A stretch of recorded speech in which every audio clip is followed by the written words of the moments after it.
Olá, turma, tudo bem com vocês? Vamos então dar início ao nosso vídeo de mediação da unidade 2, da disciplina Ciência Ambiental. E o conteúdo dessa unidade 2 está voltado para a linguagem e conceituação ambiental. Então, ao fazer a leitura do material, eu escolhi essa imagem que mostra muito bem o fluxograma de um método científico, né? Então, quando a gente vai falar de linguagem científica, a gente tem que falar sobre um método científico.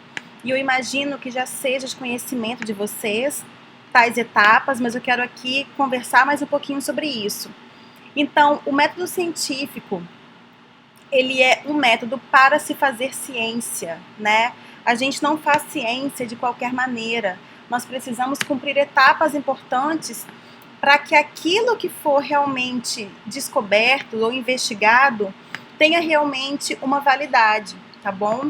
Então, o primeiro passo seria a observação.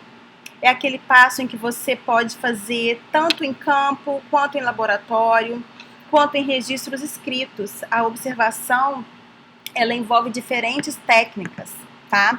Ou seja, você faz uma observação de alguma coisa, de algum evento, de algum fenômeno, de alguma situação.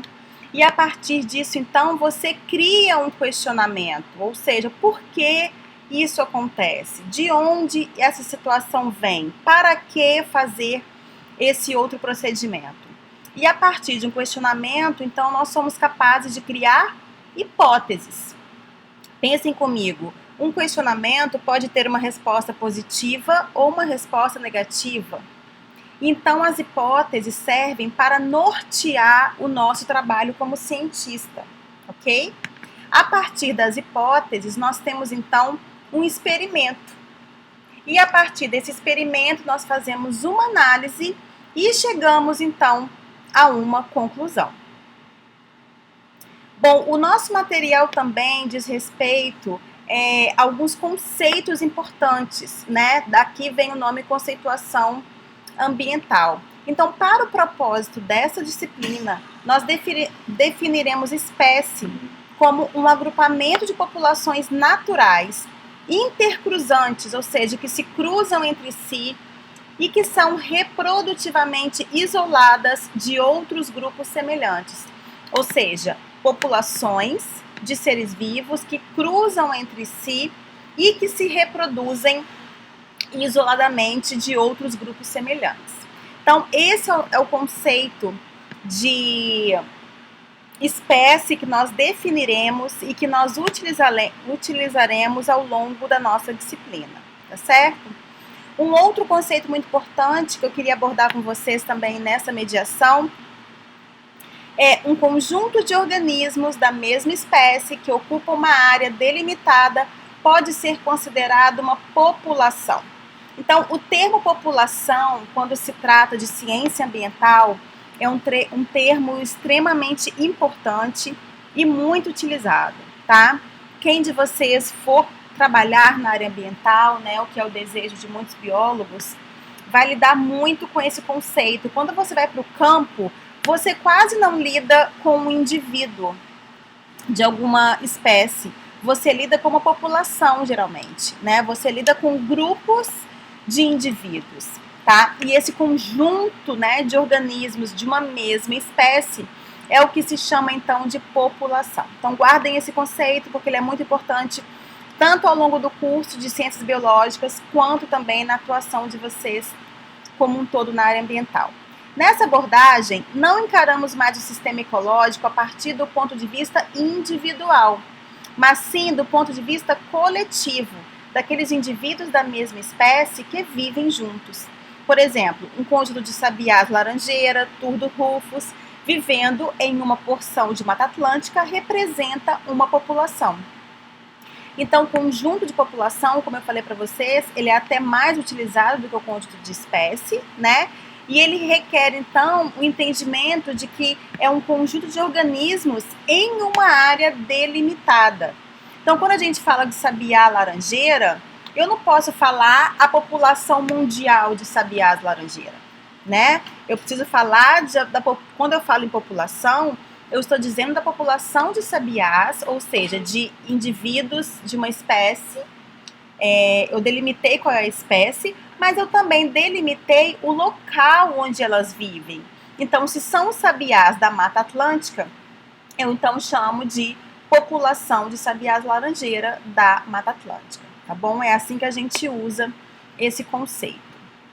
Passando para o próximo conceito, então, é o conceito de comunidade ecológica. Percebam que nós estamos, então, evoluindo, né, nessa pirâmide em relação aos níveis dos indivíduos no meio ambiente. Então, o conjunto de populações de diferentes espécies em uma mesma região representa uma comunidade ecológica. Em uma comunidade, é comum que essas populações interajam. Como?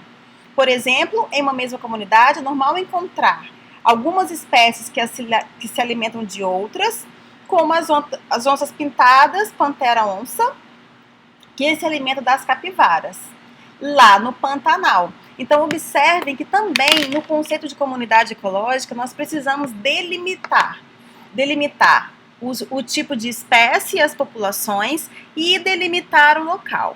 Então, uma comunidade ecológica, nesse exemplo aqui, foi estabelecida entre quem?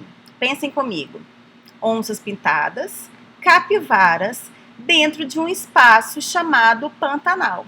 Então, se eu tenho o envolvimento, a interação entre diferentes espécies e populações dentro de um determinado local, então eu estou formando o conceito de comunidade ecológica, tá bom?